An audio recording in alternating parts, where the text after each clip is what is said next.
பார்வையாளர்களுக்கு வணக்கம். இந்திய பெருங்கடல் தென்மேற்கு வங்கக்கடல் பகுதியில் நாளை முதல் காற்றழுத்த தாழ்வு பகுதி உருவாக உள்ளதாக சென்னை வானிலை ஆய்வு மையம் தெரிவித்துள்ளது. சில தினங்களாகவே தமிழகத்தின் நிறைய இடங்களில் கோடை மழை பெய்து வருகிறது. குறிப்பாக நீலகிரி, நெல்லை, கன்னியாகுமரி மாவட்டத்தில் மழை சற்று அதிகமாகவே பெய்து வருகிறது. ஆனால் சென்னையில் மழை இல்லவே இல்லை. ஏதோ தூறல், சாரல் என்று மட்டுமே உள்ளது. சொல்லிக் கொள்ளும் அளவுக்கு எந்த இடத்திலும் மழை பெய்யவில்லை. அவ்வப்போது வானம் மேகமூட்டத்துடன் காணப்பட்டு சென்னை வாசிகளுக்கு ஒரு சிறு நிம்மதியை தந்து வந்தது. இந்த நிலையில் புயல் வரப்போவதாக ஒரு அறிவிப்பு தற்போது வெளியாகியுள்ளது.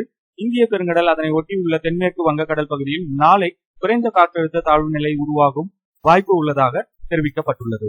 இந்த குறைந்த காற்றழுத்த தாழ்வு நிலை அடுத்த 36 மணி நேரத்தில் காற்றழுத்த தாழ்வு மண்டலமாக மாற வாய்ப்புள்ளதாகவும் சொல்லப்படுகிறது. இந்த காற்றழுத்த தாழ்வு மண்டலம் அடுத்த 48 மணி நேரத்தில் புயலாக மாற வாய்ப்பு உள்ளதாம். அதாவது நாளை முதல் தென்மேற்கு வங்கக்கடல் பகுதி, இந்திய பெருங்கடல், இலங்கை கடல் பகுதி, இந்த கடற்கரை பகுதியில் காற்று பலமாக வீசப்போகிறது.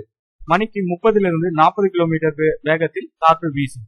ஆனால் நாளை மறுதினம் 26ஆம் தேதி முதல் 27ஆம் தேதி வரை இதே காற்று 40-50 கிலோமீட்டருக்கு வீச உள்ளது. காற்று இப்படி வீச போகிறது என்றால் தென் தமிழகம் கடலோர மாவட்டங்களில் மழை நிச்சயம் என்று சொல்கிறார்கள். அதுவும் வரும் 29ஆம் தேதி முதல் தமிழகத்தின் பல்வேறு மாவட்டங்களில் மழை கட்டாயம் பெய்யும் என்று வானிலை ஆய்வு மையம் தெரிவித்துள்ளது.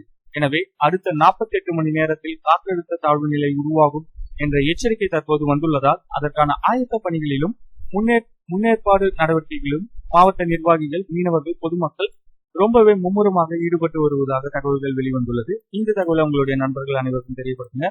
வானிலை குறித்து உடனடி செய்திகளுக்கு மறக்காம நம்ம தமிழ் சேனலை சப்ஸ்கிரைப் பண்ணிக்கோங்க. நன்றி, வணக்கம்.